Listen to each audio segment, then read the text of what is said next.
waxa magaalada madaxda wadanka Sweden ee Stockholm lagu qabtay barnaamij fureed loogu talagalay in lacag loogu ururiyo looguna gurmado bulshada Soomaaliland ee abaaruhu ay ku laba jirsadeen haatan khatarta ugu jira roobabka guga ee curtay bandhig fureedkaasi loogu gurmanayay dadka abaaruhu ay saameynta weyn ku yeesheen ee u baahan gurmadka waxa qabashada ayaa waxa soo qaban qaabiyay dalada guud ee jaaliyadaha Soomaaliland ee wadanka Sweden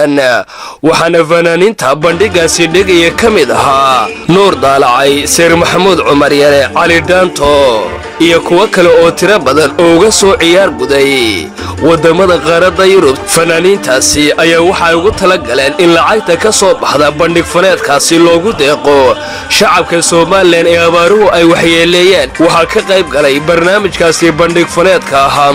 safiirka Soomaaliland u fadhiya dalka Sweden mas'uuliyiinta xisbiyada qaranka Soomaaliland gaar ahaan xisbiga talada dalka ee kulmiye iyo guud ahaanba jaaliyadaha Soomaaliland ee ku dhaqan wadanka Sweden waxa warbaahinta qaranka Soomaaliland la hadlay ugu horeyna uga warhamay bandhig faneedkaasi iyo ujeedada laga lahaa gudoomiyaha dalada guud ee jaaliyadaha Soomaaliland ee wadanka Sweden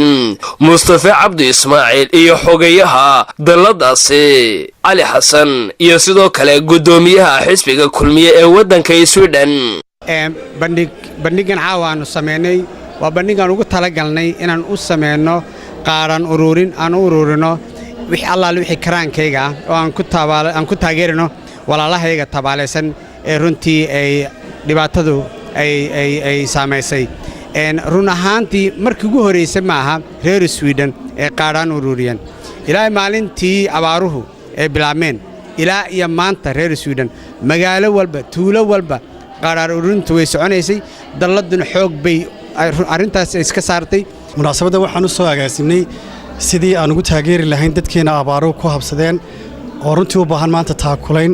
iyo dhaqaale iyo in la agstaago marka dalada guud waxa soo qaban qaabisay barnaamijkan sidii aan ugu ururin lahayn dhaqaale iyo sidii taakulayn iyo taageero aan ugu muujin lahayn dadkeena runtii dhibaatada ku dhacday waxaanu garanay inaan insha Allah taala aan go'aansanay anagoo midaysan jaaliyadihii daladii guud iyo dhammaan shacabkii reer Soomaaliland ee deegaanada kala Sweden inaanu anagoo wada joogna ka wada qayb qaadano gacanta aan wada geysano saan wax uga qabanno abaarahaas ku habsaday runaantii dadkeena iyo sidii aan uga qayb qaadan lahayn marka waxay daarneed kullay sidii aan wax ugu ururin lahayn dhaqaale runaantii la isaga yimi dhammaan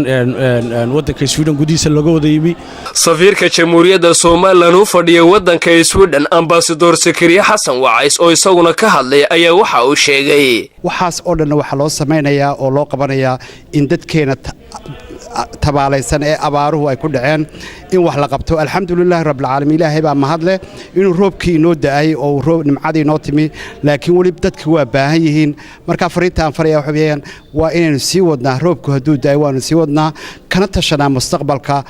maxay inaynu ka hortagno dhibaatooyinka inagu soo noqonaya runtii ka xukuumad ahaana aanu ka leenahay qorshe cad oo imanka la bilaabay inaan dhaamal la sameeyo sida dhaamka xunba weyne iyo mid laga sameeyo gobolada bariga oo maxay gobolka Sool laga sameeyo marka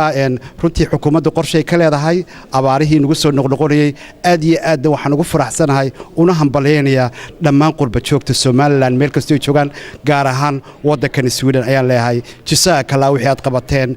Ahmed-Zaki Xasan warbaahinta qaranka Soomaaliland magaalada Stockholm ee dalka Sweden